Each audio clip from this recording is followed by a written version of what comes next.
she's giving us today is the first project for level 3 of Innovative Planning Pathway. And the object of this speech is to deliver a social speech. She's chosen to write a eulogy on a charismatic investigative journalist that she admires in celebration of his fascinating life. So everyone, please welcome Kristi Devine with her speech titled Remembering Rupert. Morning, everybody. Yes, today I am remembering an investigative journalist called Michael C. Rupert. He was best known as a curator and analyst of global political and economic current events. He was especially interested in the nexus where money, power, and energy meet, but his general curiosity, his thirst for truth and knowledge, and drive to harm his fellow man were boundless. I first heard about Michael from a fellow Albertan blogger, but Michael was an American. He was born in Los Angeles, California in February of 1951. His mom was a cryptanalyst for the CIA during World War II, and his dad was a US Air Force pilot. Michael grew up to become a Los Angeles policeman, working his way up to narcotics detective. And then fate found him because he discovered that the CIA was smuggling drugs into America for sale to the American populace. He was asked to protect the planes that were landing in the US with the drugs, and he refused. And from that point forward, things got hard for him, and he was subject to threats of retribution, and he had to leave the police force.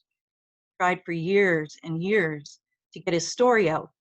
But it wasn't until a journalist published an expose of this scandal that the American public was kind of primed to receive this shocking story, and Michael was able to communicate his story then.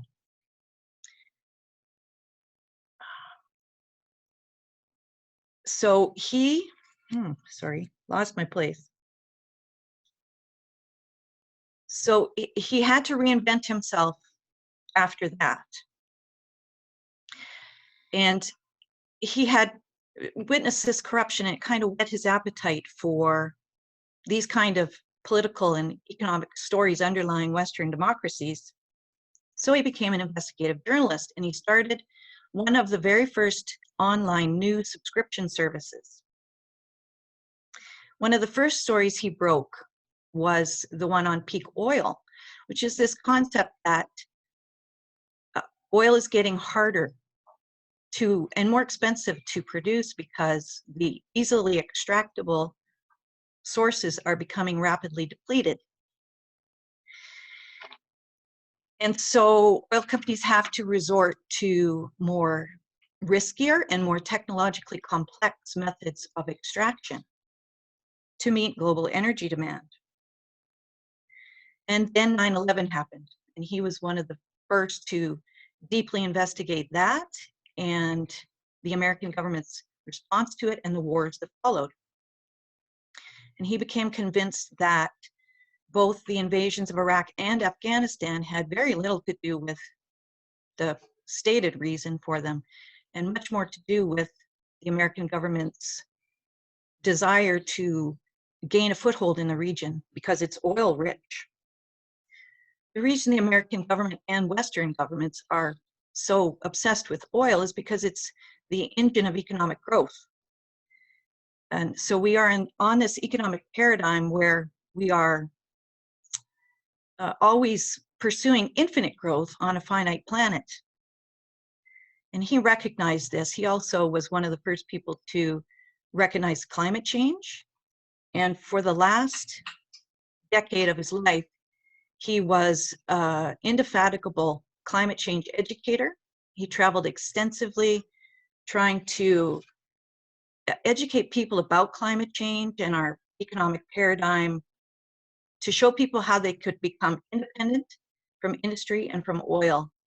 He said that our economies can localize, we can grow food close to home, and we can regenerate our environment through permaculture principles. So this is probably what I admire the very most about Michael C. Rupert, is his commitment to the environment and to educating his fellow human beings.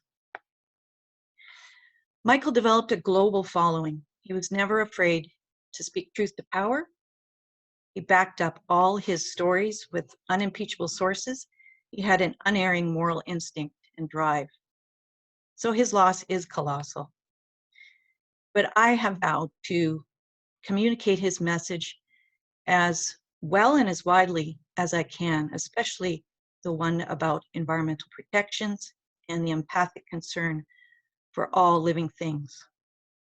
So I just hope now that Michael can rest forever in peace, and we can all celebrate his fascinating life. Thank you, Mr. Toastmaster. Thank you, Kristi. What a great honor for Michael's life.